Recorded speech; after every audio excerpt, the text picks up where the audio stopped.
Assalamualaikum warahmatullahi wabarakatuh. Baik, bagaimana kabarnya anak-anak? Oke, alhamdulillah ya baik. Semoga kita selalu senantiasa diberikan kesehatan oleh Tuhan Yang Maha Esa. Baik, anak-anak, hari ini kita akan belajar tentang metode-metode dalam berpidato. Sebelumnya sudah ada yang pernah dengar metode-metode dalam berpidato? Oke, belum ya? Oke, jadi perhatikannya tujuan pembelajaran kita yang akan kita capai dalam pembelajaran hari ini, yaitu peserta didik diharapkan dapat memperagakan metode berpidato dengan berpidato di dalam kelas dengan benar. Seperti itu ya.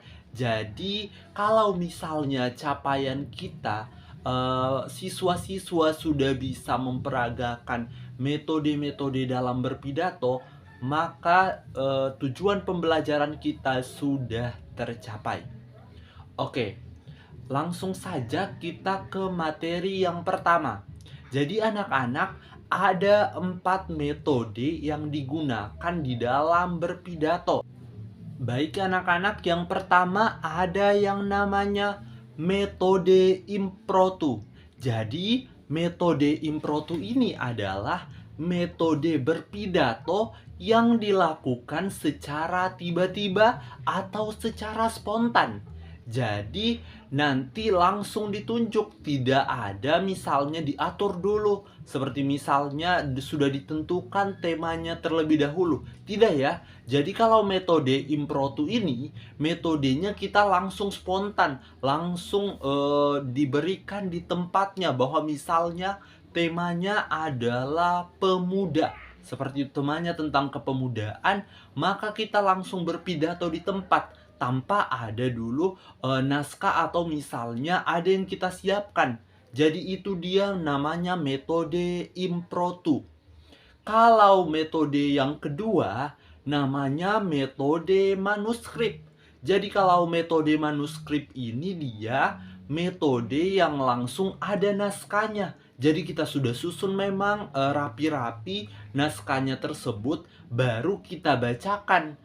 Berbeda ya tadi dengan metode impromptu. Kalau impromptu tadi langsung spontan. Kalau manuskrip dia langsung ada datanya, langsung ada naskahnya.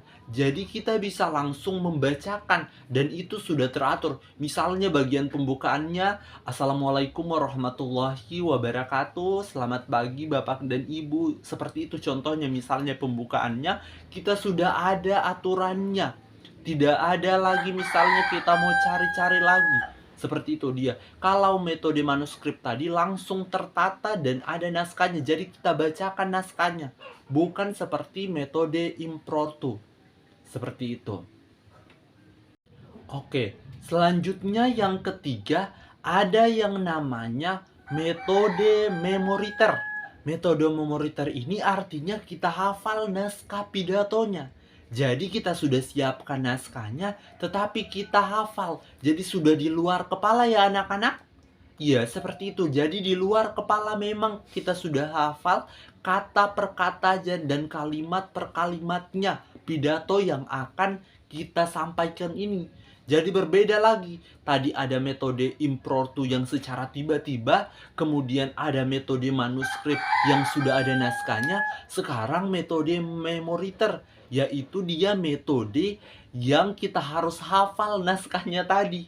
Hampir sama dengan metode impromptu tadi, tetapi kalau metode impromptu dia langsung secara tiba-tiba. Kalau ini metode memoriter kita hafal memang, kita sudah susun memang dari rumah. Misalnya seperti itu, kalau kita misalnya ingin berpidato, misalnya ada yang jadi ketua OSIS di sini. Oke, jadi ada ya misalnya Andi jadi ketua OSIS. Andi mau menyampaikan pidatonya pada saat kegiatan masa orientasi siswa. Jadi Andi sudah menyiapkan memang pidatonya itu. Sudah dihafal memang. Jadi itu menggunakan yang namanya metode memoriter. Seperti itu ya. Oke, dan yang terakhir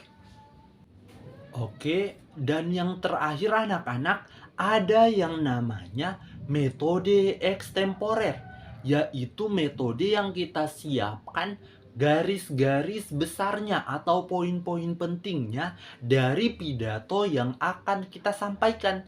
Jadi berbeda lagi dari tadi, dari mulai metode memoriter, metode manuskrip, kemudian metode impromptu. Kalau dia kita sudah siapkan poin-poin penting apa yang akan kita sampaikan. Misalnya tentang kurikulum sekolah yang terus berganti-ganti sehingga menyulitkan siswa untuk beradaptasi. Kalau misalnya kita sampaikan pidatonya tentang kurikulum tadi. Seperti itu dia ya anak-anak. Jadi kalau misalnya anak-anak ingin menyampaikan teks pidato tadi ada 4 ya teks pidato atau metode dalam menyampaikan teks pidato. Yang pertama ada metode apa? Iya, yang pertama ada metode impromptu. Yang kedua ada metode manuskrip. Betul sekali ya Randi. Kemudian yang ketiga ada apa Reza? Ada metode memoriter. Iya, dan yang keempat ada metode apa? Metode ekstemporer. Jadi anak-anak diingat-ingat terus ya pembelajarannya hari ini bahwa ada 4 metode dalam menyampaikan pidato. Seperti itu. Jadi kalau misalnya tiba-tiba disuruh untuk menyampaikan pidato sudah tidak kaku lagi ya. Karena kita sudah mengetahui apa-apa saja yang akan kita sampaikan di dalam berpidato dan ada 4 metode tadi yang bisa kita gunakan.